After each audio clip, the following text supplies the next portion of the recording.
ഇതിപ്പോൾ റാണിപുരത്തുള്ള ഏറ്റവും മുകളിലുള്ള വ്യൂ പോയിൻ്റാണ്. ഇവിടുന്ന് ഈ മല ഇങ്ങനെ കാണാം. ഇങ്ങനെ 360 ഡിഗ്രിയിൽ നമ്മളിങ്ങനെ ചെരിയുമ്പോൾ ഈ ഏരിയ കംപ്ലീറ്റ് നമുക്കിങ്ങനെ കാണാൻ പറ്റും. കേരളം കാണാൻ പറ്റും, കർണാടക കാണാൻ പറ്റും, ചെറിയ ചെറിയ നമ്മുടെ നേരത്തെ പറഞ്ഞ ടൗണുകൾ കാണാൻ പറ്റും. ഞാൻ കയറി വന്ന സ്ഥലം ഈ പോയിൻ്റാണ്. അതിലുള്ള റോഡ് കാണാൻ പറ്റും, അതൊക്കെ കാണാൻ പറ്റും. പിന്നെ ദൂരെ നോക്കുമ്പോൾ ഒരു കോടമഞ്ഞിങ്ങനെ ഇറങ്ങുന്നതായിട്ട് ഇങ്ങനെ കാണാൻ പറ്റും.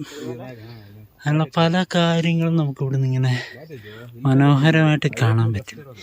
എന്നെ യഥാർത്ഥത്തിൽ വീട്ടിൽ നിന്ന് ഇളയമ റേഷൻ മേടിക്കാൻ വേണ്ടിയിട്ട് വിട്ടാണ്. റേഷൻ കാർഡും കയ്യെ പിടിച്ചിട്ട് ഞാൻ ജസ്റ്റ് ഒരു ഭ്രാന്തിൻ്റെ പുറത്ത് കയറി വന്നാണ്. ഇവിടെ കുറേ ആൾക്കാരൊക്കെ ഉണ്ട് കേട്ടോ. ഞാൻ നേരെ തിരിച്ചിറങ്ങി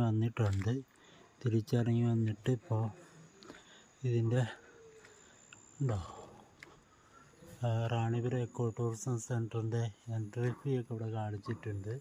അഡൽറ്റിന് 50 രൂപ, ചിൽഡ്രൻ 20 രൂപ, ഫോറിനേഴ്സിന് 150 രൂപ, ക്യാമറ 50 രൂപ.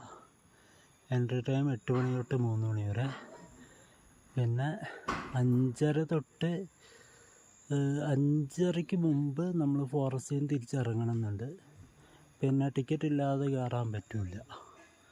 പിന്നെ ഡ്രോൺ ക്യാമറ ഇവിടെ ഉപയോഗിക്കാൻ പറ്റില്ല. പോർട്ടബിൾ സ്പീക്കേഴ്സ് യൂസ് ചെയ്യാൻ പറ്റത്തില്ല. അതൊന്നും യൂസ് ചെയ്യാൻ പറ്റത്തില്ല.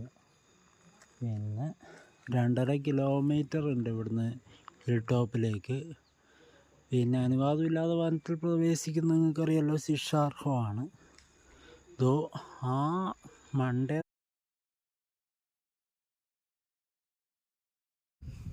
ഇവിടെ ഇങ്ങനെ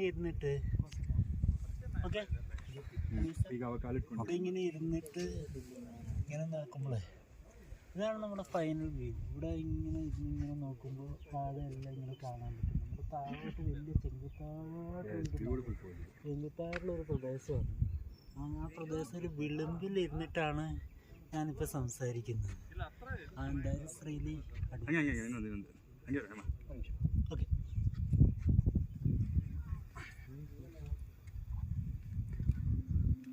ഓക്കെ. ಈ ಕಡೆ ನೋಡೋಣ, ಸರಿ ನೋಡೋಣ, ಮುಖ ನೀನೇ ಅಂತ ಗೊತ್ತಾಗಲಿ.